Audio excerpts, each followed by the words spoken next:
Hoy, naku po, barkong pandigma ng Amerika at Pilipinas magkasamang naglayag sa West Philippine Sea. Naku, magugustuhan kaya to ng ibang mga senator natin. Sana naman, no? Kasi iniisip nila, may third party na. Baka pagsimulan na naman to ng kaguluhan, mga tol, no? Well, itong videong panonoorin natin ay galing kay Maharlika TV. So, wag mo kakalimutan, syempre, mag-subscribe sa kanyang YouTube channel. At kung bago ka pa lamang dito at trip mo yung mga ganitong klaseng reaction video, wag mo rin kalimutan mag-subscribe. Click mo na rin ang notification bell para ma-notify ka whenever na may mga bago tayong commentary and reaction video na katulad nito. Huwag na natin patagalin pa. Total, wala na rin naman tayong inihintay na panoorin na natin to, mga tol.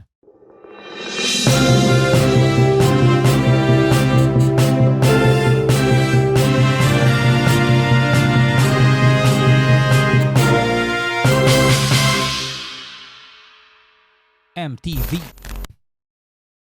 Sa gitna ng malawak at tensyonadong West Philippine Sea, sabay na naglayag ang dalawang barkong pandigma ng Pilipinas at Amerika malapit sa Ayungin Shoal. Nagsanib puwersa sa karagatang sakop ng Palawan ng Guided Missile Frigate ng Philippine Navy na BRP Jose Rizal at ang US Arleigh Burke-class destroyer ship na USS Ralph Johnson. Bahagi daw ito ng pagsasanay upang paigtingin ang kakayahan ng dalawang bansa na magkasamang tumugon sa mga hamon sa karagatan. Bagay na talagang sinubok ang kakayahan ng mga sundalo kung paano imaniobra ang galaw ng mga Navy vessel kahit pa may kadikit itong mga barko ng China. Isang sitwasyon na hindi na bago para sa EFA Western Command dahil sa mga insidenteng shadowing o pagbuntot at direktang pagharang ng malalaking barko ng China, lalo na sa tuwing may gagawing resupply mission. Nakatuwang ng Westcom sa pagsasanay ang US Navy 7th Fleet, ang pinakamalaking naval deployment ng Amerika sa Indo-Pacific region na ayon pa sa US Navy, patuloy silang hahanap ng paraan upang makapaglayag kasama ang kaalyadong bansa. At sinabi din ito na nananatiling mahalaga ang papel ng alyansang Pilipinas at Amerika para mapanatili ang seguridad at kapayapaan sa rehiyon. Yan ang pakikipag-alyansa, mga tol. Napaka-importante lang talaga niyan, no?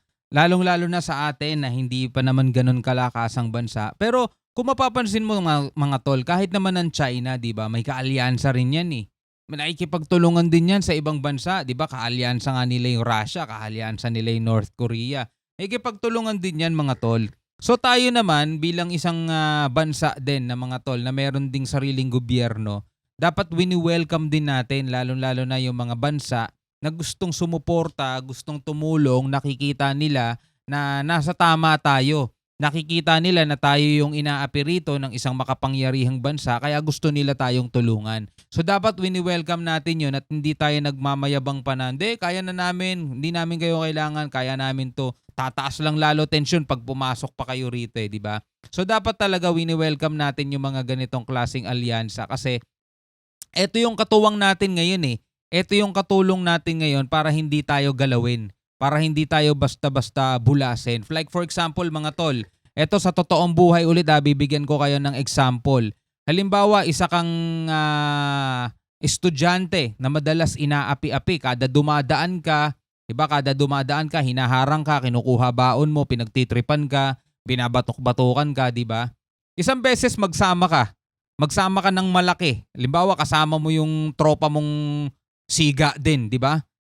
Subukan mong dumaan doon. Tingnan mo, hanggang tingin lang yung mga yon, hanggang tingin lang yung mga api sa'yo, hindi ka nila gagalawin. Hanggat meron kang kasama, hindi ka nila gagalawin. Kabaliktaran, nung sinasabi ng iba na baka lalong tumaas ang tensyon, baka lalong magkaroon ng sagupaan, di ba? Hindi ka nila gagalawin. Lalo-lalo na kung siga din yung kasama mo. Hindi ka pagtitripan ng mga sigang ng aapi sa'yo araw-araw. So etong mga ganito, mga tol, tayo, pinagtitripan tayo lagi, inaharang tayo, binabatok-batukan lang tayo, di ba? Pag may mga kasama tayo, mga malalaking bansa din.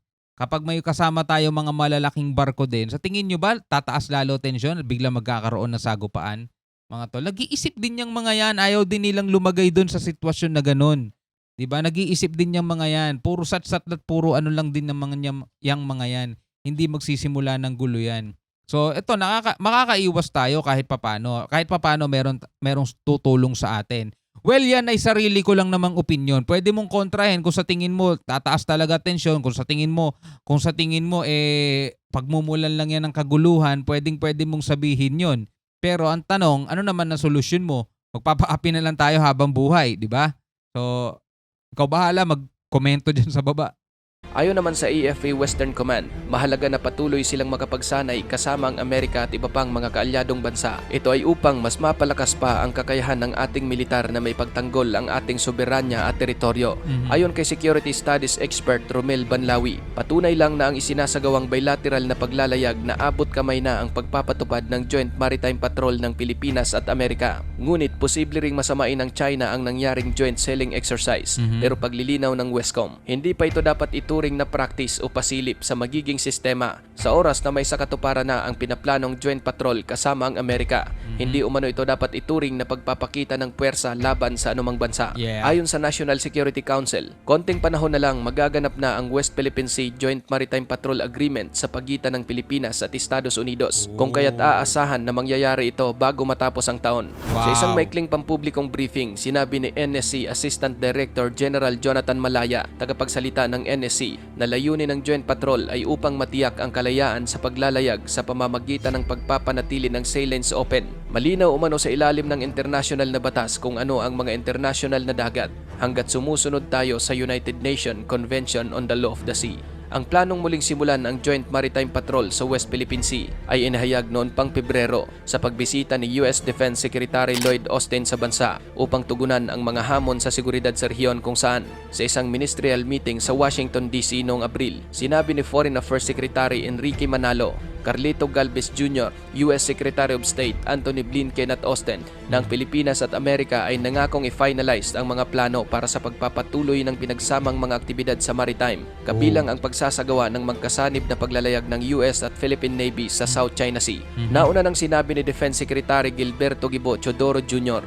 na wala siyang nakikitang problema sa inisyatiba dahil anya nobody else business ang pagsasaayos ng depensa ng Pilipinas. Bagay na kung igagalang natin ang batas ng dagat, dapat walang problema sa pagsasagawa ng joint patrol sa mga internationally recognized sea lanes. Unang, diba, eto na mismo sila na mismo nagsasabi, wala tayong nilalabag na batas. As long as iginagalang natin yung UNCLOS, yung international na batas, diba, nobody else business daw diba? nagsagawa ng Joint Sea Patrol. Balikan natin ng onte. Bagay na kung igagalang natin ang batas ng dagat, dapat walang problema sa pagsasagawa ng Joint Patrol sa mga internationally recognized sea lanes. Unang nagsagawa ng Joint Sea Patrols ang Pilipinas at US sa West Philippine Sea noon pang 2016 at noong nakaraang buwan nag-alok ang China na magsasagawa ng joint military exercise kasama ang Pilipinas. Ngunit ayon kay General Malaya, walang legal na batayan para ituloy ang alok ng China. Kinakailangan anya na mayroon tayong visiting force agreement sa kanila, subalit wala tayo nito. Bagay na isang malaking suntok sa buwan ng inaalok na joint military exercise ng mga Chino. Ikaw kapatid, ano ang masasabi mo sa videong ito? Para sa iyong opinion, i-comment mo na yan sa ating comment section sa ibaba. Ano? Joint military exercise, Pilipinas at China? Diba parang kalokohan naman yun mga tol? Diba sila nga yung nananakop dito, sila nga yung nagbibigay ng problema natin dito Kaya nga tayo may nare-reaction ng ganito dahil sa kanila tapos joint military exercises, kalokohan yun. So diba sinasabi nga ng mga mga eksperto natin na as long as sumusunod naman tayo sa international na batas, wala tayong nilalabag dyan, diba? So okay lang yung mga joint military patrol na yan, diba? Para mapanatili ang kapayapaan. Ngayon kung haharangin ka dyan, ay palagay ko hindi nila gagawin yun mga tol. Yung mga nila, yung mga CCG nila, mga Coast Guard nila, wala rin silang batayan para mangharang. Diba? So hindi nila gagawin yun. Tulad nga no sinabi ko kanina, ito, example lang naman, in reality, lahat ng mga bully, lahat ng mga maangas, lahat ng mga mahilig mag-trip, diba? Pag ikaw nagdala ng kasama mo at sa tingin nila papalagan sila, hindi pa agad-agad hindi maghahamon yun. Lalo-lalo na alam nilang dehado rin sila, di ba? So etong China mga tol, kung alam nilang dehado rin sila, lalo na bansa to, di ba? Hindi basta-basta magsisimula ng yan. Magsisimula ng kaguluhan yan. Mas nakakatakot pa nga magsimula ng gulo yung North Korea kaysa sa China mga tol dahil iba utak ng mga yun Pero ikaw bilang isang Pilipino, ano masasabi mo rito mga tol? Comment kayo sa baba. Pag-usapan natin yan sa comment section. Maraming salamat sa inyong panonood. Hanggang sa muli, ako nga pala si Shobaldi. Peace out.